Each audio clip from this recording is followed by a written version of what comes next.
जय हिंद, नमस्कार। मैं हूं अभय और आप सभी का स्वागत करता हूं आपके अपने परिवार अभय एक्सेल कंप्यूटर में। दोस्तों, आज की इस क्लास में हम 15 जुलाई 2021 को ट्रिपल सी एग्जाम में पूछे गए मोस्ट इंपॉर्टेंट क्वेश्चन डिस्कस करेंगे। और इन क्वेश्चंस को हमारे पास सेंड किया है आदित्य चौबे जी ने, जो वाराणसी से बिलोंग करते हैं, शादिक खान जी ने, कुशग्र शर्मा जी ने, कांता प्रसाद जी ने, study with S Soni ji ने। सबसे पहले इन सभी लोगों को बहुत बहुत धन्यवाद। दोस्तों, एग्जाम के बाद क्वेश्चंस आप हमें जरूर सेंड करिएगा। यहाँ पर स्टडी विद एस सोनी ने क्वेश्चन को सेंड करते हुए लिखा है कि थैंक यू सर, आपका बहुत बहुत धन्यवाद। सेम पेपर आया, ऐसा लग रहा था कि आपकी इसी मैराथन से सारे क्वेश्चन लिए गए हैं। एक भी क्वेश्चन इस मैराथन से बाहर नहीं था, सेम क्वेश्चन आए हुए थे। मेरा 80+ करेक्ट जाएगा सर। आपको बहुत बहुत बधाई। आपका एग्जाम इतना अच्छा हुआ, जैसी आप मेहनत करेंगे वैसा फल आपको मिलेगा। मैंने बार बार आपसे बोला है कि ट्रिपल सी एग्जाम देने से पहले ट्रिपल सी की महामैराथन क्लास को जरूर देखिएगा, आपके लिए काफ़ी इंपॉर्टेंट है और उससे एग्जाम में बहुत ज़्यादा क्वेश्चंस आते हैं और वैसा ही इस बार भी एग्जाम में हो रहा है। साथ ही साथ एक खुशखबरी आप सभी के लिए और है। आप सभी के प्यार और सपोर्ट के कारण आज ट्रिपल सी की इस महामैराथन क्लास को 1 मिलियन से अधिक व्यूज मिल गए हैं। आप सभी को बहुत बहुत धन्यवाद। और इस खुशी के मौके पर एक पीडीएफ भी मैं आपको टेलीग्राम पर अवेलेबल करा दूंगा, तो आप सभी लोग टेलीग्राम को ज्वाइन कर लीजिए ताकि आपको वो पीडीएफ मिल जाए। एग्जाम के बाद क्वेश्चंस आप हमें जरूर सेंड करिएगा। क्वेश्चंस आप WhatsApp, Facebook, Instagram, Telegram, Gmail या कमेंट बॉक्स कहीं पर भी लिख देंगे तो वहां से उन क्वेश्चंस को हम ले लेंगे और अपनी क्लासेस में आपके नाम के साथ उन क्वेश्चंस को जरूर डिस्कस करेंगे। साथ ही साथ ट्रिपल सी एग्जाम की बेहतर तैयारी के लिए लॉन्च हो गई है आपकी अपनी वेबसाइट www.abhaexcel.com, जहां से कर सकते हैं आप ट्रिपल सी एग्जाम की कंप्लीट तैयारी। यहां पर आपको मिलेगा ट्रिपल सी एग्जाम का complete study material, triple C का mock test, e book and PDF and video lecture. और जिन्हें भी ई बुक और पीडीएफ की आवश्यकता है, जिसको भी चाहिए, यहां पर for E book click here पर क्लिक करके पीडीएफ को प्राप्त कर सकता है। तो आप जरूर डाउनलोड करिएगा ताकि आप आसानी से ट्रिपल सी एग्जाम को टॉप कर सके। तो टाइम वेस्ट ना करते हुए चलिए शुरू करते हैं आज की ये क्लास, क्योंकि सीधी बात नो बकवास, यही है अभय एक्सेल की class. Let's begin in this topic.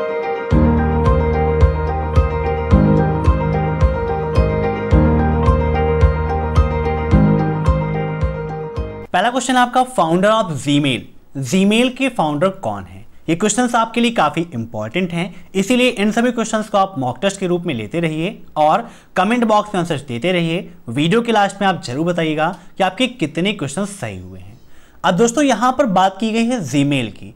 Gmail का फुल फॉर्म क्या होता है, कभी कभी पूछ भी लेता है। और आपकी जानकारी के लिए हम बता दें, इसका फुल फॉर्म होता है गूगल मेल। ये किसका प्रोडक्ट है? गूगल का प्रोडक्ट है। तो यहां पर इसका राइट आंसर हो जाएगा ऑप्शन फर्स्ट, पॉल बुचित। ये जीमेल के फाउंडर हैं। अगर हमसे ये पूछता कि ईमेल के फाउंडर कौन हैं, तो हमारा राइट आंसर होता रे टॉमलिंसन, क्योंकि रे टॉमलिंसन ने ईमेल की खोज की थी। ईमेल और जीमेल में डिफरेंस होता है। ईमेल का फुल फॉर्म होता है इलेक्ट्रॉनिक मेल। अगर आप एग्जाम्पल के तौर पर समझें तो ईमेल क्या है? आपका एक ब्रांड है, मीन्स समझ लीजिए कि फ्रूट है। और जीमेल क्या है? बनाना है, एप्पल है। मीन्स ईमेल क्या है? आपका एक मेन ब्रांड है और जीमेल उसका एक प्रकार है। बहुत सारी ईमेल्स होती हैं, जैसे Gmail, Rediff mail, Hotmail, Yahoo mail, Zapak mail, Sify mail. तो इनको आप नोट कर लीजिएगा। अब देखते हैं next question. What will the result for the formula equal min 5,2,8 multiply max 5,2,8? अगर हम लिब्रे ऑफिस कैल्क में equal min 5,2,8 bracket close multiply max 5,2,8 करेंगे तो हमारा रिजल्ट क्या होगा? आइए विद प्रैक्टिकल यहां पर लिब्रे ऑफिस कैल्क में आपको बताते हैं कि जब हम इस फॉर्मूले को एग्जीक्यूट करेंगे तो हमारा आंसर क्या होगा।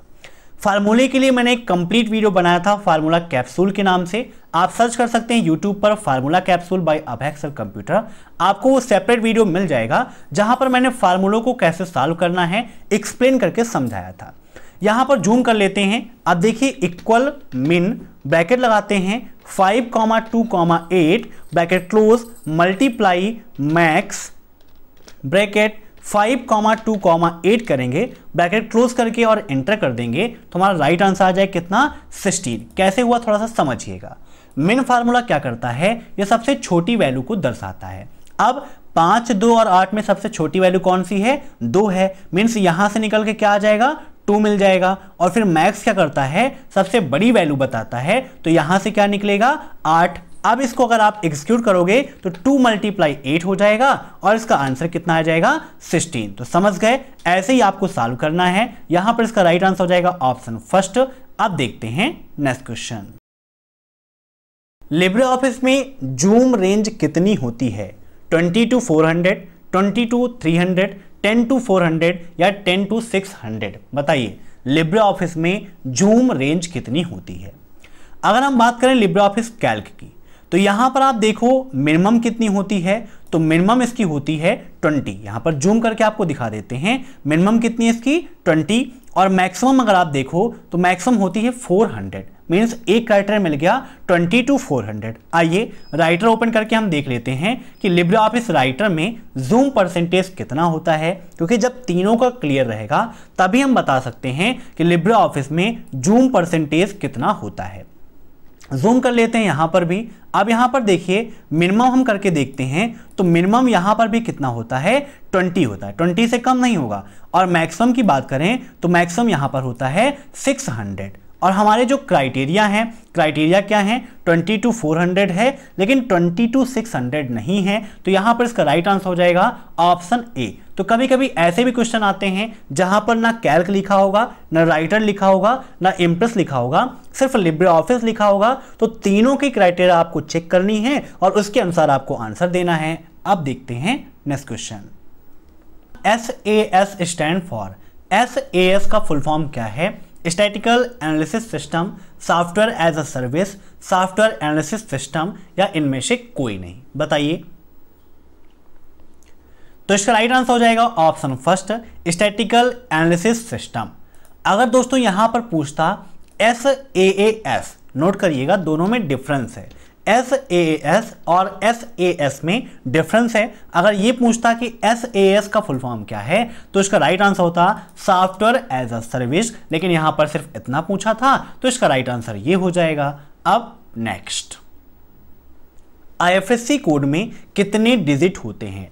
मॉर्निंग की क्लास में मैंने IFSC के बारे में डिटेल से समझाया था कि IFSC कोड क्या होता है, क्या हर ब्रांच का अलग अलग होता है, कितने अल्फ़ाबेट होते हैं, कितने नंबर होते हैं। और एग्जाम में भी आज पूछा गया था, कांता प्रसाद जी ने सेंड किया था कमेंट बॉक्स में, आप सभी लोग चेक भी कर सकते हैं। तो IFSC कोड में कितने डिजिट होते हैं? तो ये 11 डिजिट का एक आपका कोड होता है, जिसमें अल्फा न्यूमेरिक होते हैं, मीन्स अल्फ़ाबेट भी होते हैं और नंबर्स भी होते हैं। प्रत्येक बैंक की प्रत्येक ब्रांच का अपना एक अलग IFSC कोड होता है। तो क्वेश्चन में पूछ लेता है कि क्या प्रत्येक ब्रांच का अलग अलग IFSC कोड होता है? तो हाँ, बिल्कुल सही बात है।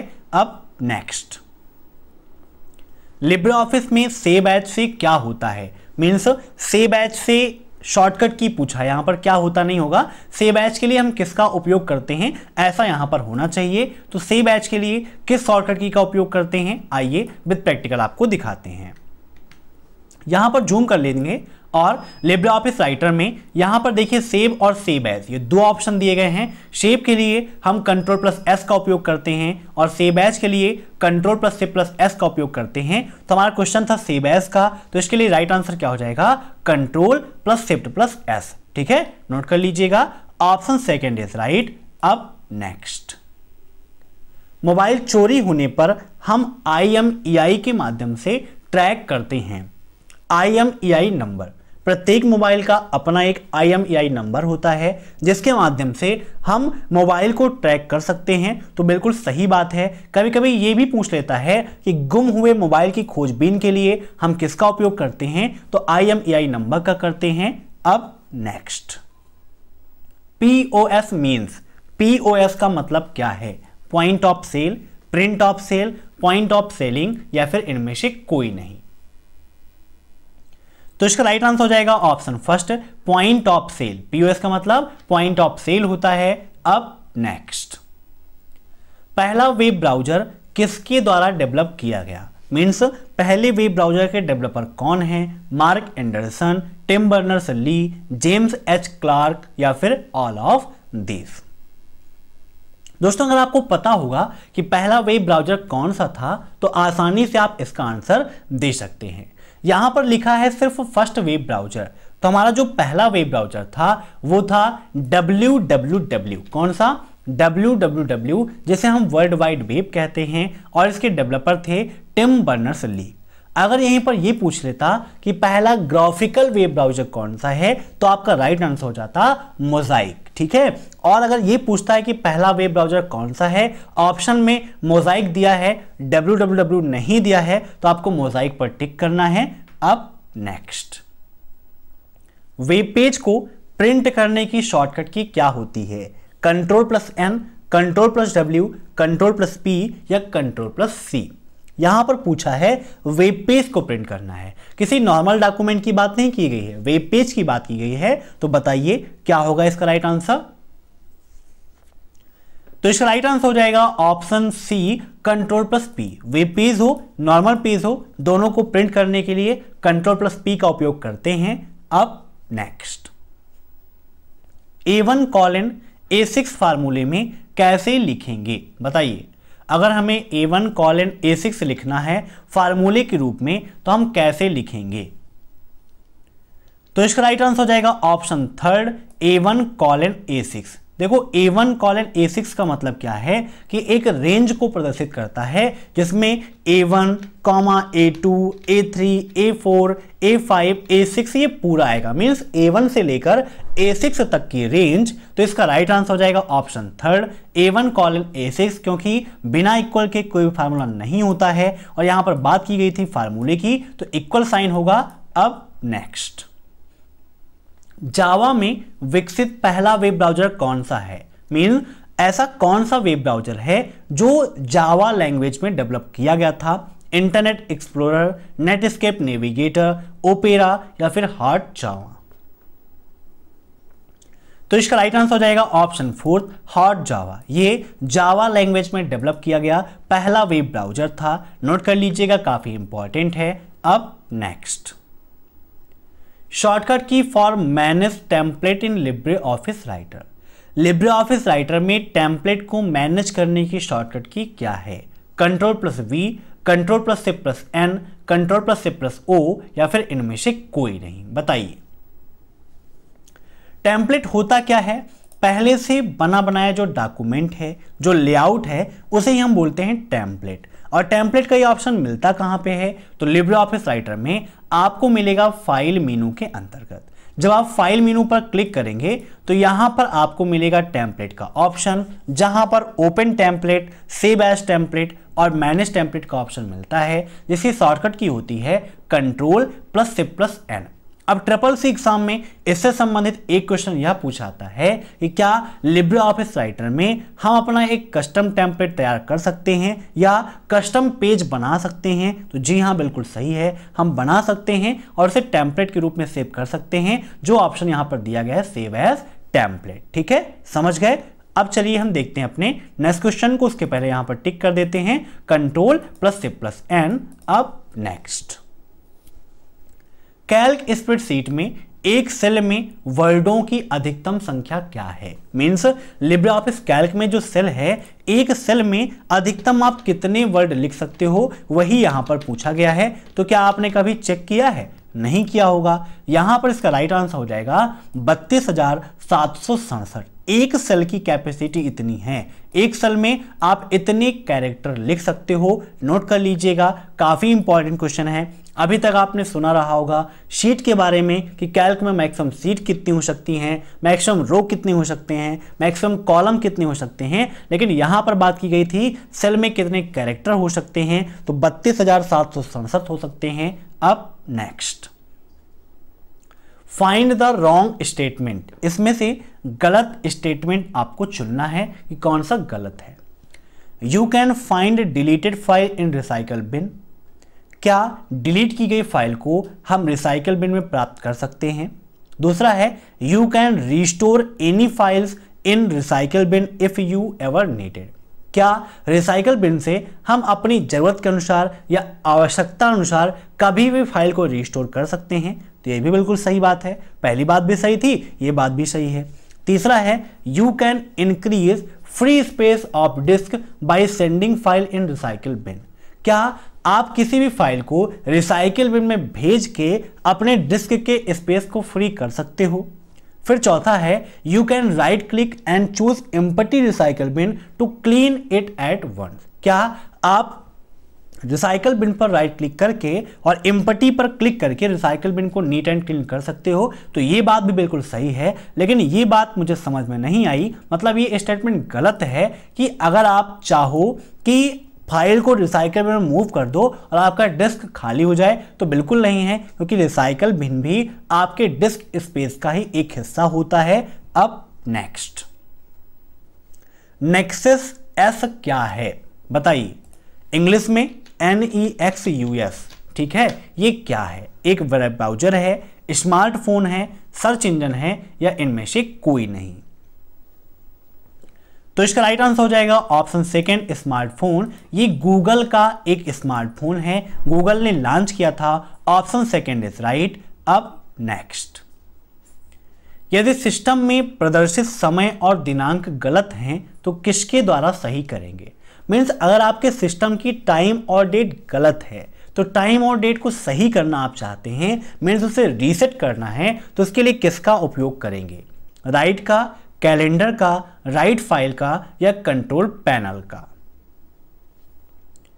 तो इसका राइट आंसर हो जाएगा ऑप्शन फोर्थ, कंट्रोल पैनल के माध्यम से सिस्टम में जो डेट एंड टाइम गलत है, या फिर हम ये कहें कि सिस्टम की प्रत्येक सेटिंग को मैनेज करने के लिए हम कंट्रोल पैनल का उपयोग करते हैं। अब नेक्स्ट, लिब्रिऑफिस कैल्क लगभग समान क्षमताओं के साथ माइक्रोसॉफ्ट एक्सेल के समान है। मीन्स सिंपल सी यहां पर बस बात इतनी है कि क्या लिब्रिऑफिस कैल्क और माइक्रोसॉफ्ट एक्सेल एक जैसे प्रोग्राम हैं? मीन्स दोनों के जो फीचर्स हैं, क्वालिटी है, वो सेम है। ट्रू या फॉल्स? तो बिल्कुल सही बात है, option first is right. Calc LibreOffice का पैकेज है और एक्सेल माइक्रोसॉफ्ट का पैकेज है, दोनों के वर्क सेम हैं, बस वर्क करने का जो तरीका है, वो लेआउट जो है वो थोड़ा सा चेंज है। अब नेक्स्ट, वर्तमान सेल से जुड़ी टिप्पणियों को प्रदर्शित करने के लिए Ctrl+F1 का उपयोग किया जाता है। मीन्स सेल से जो लगा हुआ आपका कमेंट है, अगर किसी भी सेल में कमेंट ऐड किया गया है और उस कमेंट को शो कराना है, तो क्या उसके लिए Ctrl+F1 का उपयोग किया जाता है? ट्रू या फॉल्स? बताइए क्या होगा इसका राइट आंसर? तो बिल्कुल सही बात है, शेल के कमेंट को प्रदर्शित करने के लिए Ctrl+F1 का उपयोग किया जाता है। Option first is right. अब नेक्स्ट, हमें अपने कंप्यूटर को सुरक्षित रखना चाहिए। मीन्स अपने कंप्यूटर को किससे सुरक्षित रखना चाहिए? वायरस से, टाइम बम से, वॉर्म से, या फिर नन ऑफ दीज? इनमें से कोई नहीं। मीन्स यहां पर नन ऑफ दीज नहीं, ऑल ऑफ दीज था, ठीक है। तो यहां पर इसका राइट आंसर हो जाएगा ऑल ऑफ दीज, क्योंकि कंप्यूटर को वायरस से भी सुरक्षित रखना है। टाइम बम और वॉर्म्स ये भी आपके वायरसेस ही हैं, एक मालवेयर प्रोग्राम होते हैं, तो इन सभी से सुरक्षित रहेगा, तभी हमारा डाटा सेफ रहेगा और हम सुरक्षित रहेंगे। तो राइट आंसर क्या हो जाएगा? All of these. तो ये थे आज के अति महत्वपूर्ण प्रश्न। आशा करता हूं कि आज की यह क्लास आपको पसंद आई होगी। दोस्तों, कल जिनका भी एग्जाम है वो मॉर्निंग में 7:30 बजे क्लास अटेंड कर लेंगे और एग्जाम के बाद क्वेश्चन हमें जरूर सेंड कर देंगे, ताकि उन क्वेश्चन को अपनी क्लासेस में डिस्कस कर सकें। वीडियो पसंद आया हो तो लाइक कर दीजिए, कमेंट कर दीजिए, और चैनल पर नए हैं तो चैनल से जुड़ने के लिए सब्सक्राइब कर दीजिए। Thanks for watching my video. फिर मिलते हैं नेक्स्ट क्लास में नई अपडेट के साथ, तब तक के लिए बाय बाय।